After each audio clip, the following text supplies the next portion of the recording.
হারুনুর রশিদ জন্ম থেকেই প্রতিবন্ধী। হাত ও পায়ের আঙ্গুল স্বাভাবিক না, এক পায়েও বেশি সমস্যা। তাই একটি বাঁশ দিয়ে বানানো লাঠি দিয়ে তাতে ভর করেই চলাচল করেন তিনি। তবুও মায়ের স্নেহ যত্নে বড় হয়েছেন সে। হারুনের পরিবারে মা ছাড়াও আছে অসুস্থ বাবা। ৩ বোনের বিয়ে হয়ে গেছে। তিনি নিজে কাজ করতে পারেন না। অসুস্থ হওয়ায় বাবাও কাজ করতে পারেন না। এখন অন্যের দয়া আর সামান্য দক্ষিণায় চলছে তাদের জীবন। অনেকদিন এমনও যায় যেদিন চুলায় আগুন জ্বলে না, খালি পেটে রাত কেটে যায় তাদের। তাই তিনি সরকারের সহযোগিতায় একটি দোকান চান। এখন যে কোনো ব্র্যান্ডের পুরাতন এসি বদলে নতুন ওয়ালটন এসিতে উপভোগ করুন 25% ছাড়। আমি জন্মগত প্রতিবন্ধী মানুষ। আমাদের পরিবারে কোনো উপার্জন করার লোক নেই। আমার বাবা দীর্ঘ যাবৎ কিডনি রোগে এবং ভুগতেছে। আমাদের সংসারে অভাব অনটন অনেক।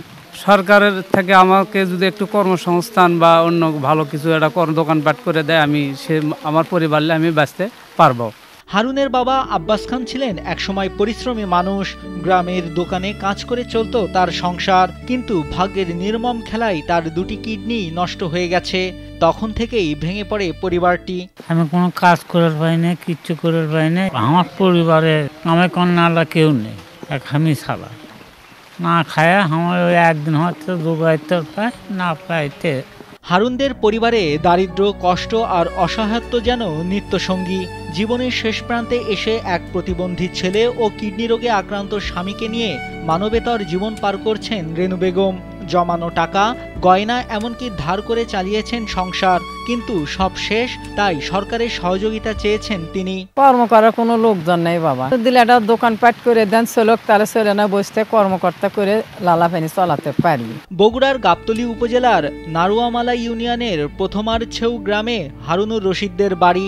প্রতিবেশীরা তাদের পাশে দাঁড়ানোর চেষ্টা করেছেন, কিন্তু প্রয়োজনের তুলনায় তাও অতি সামান্য।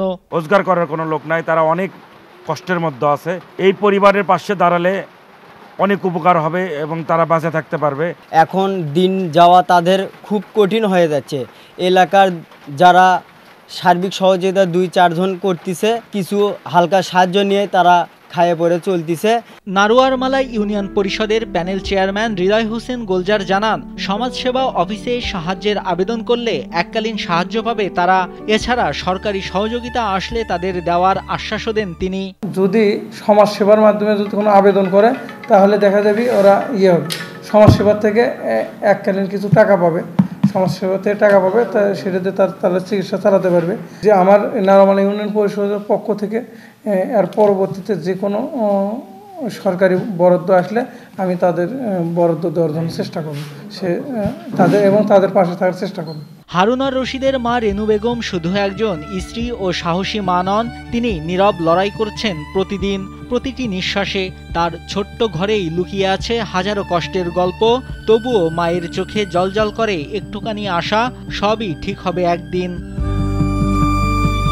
নাইমুল হাসিব, কালবেলা।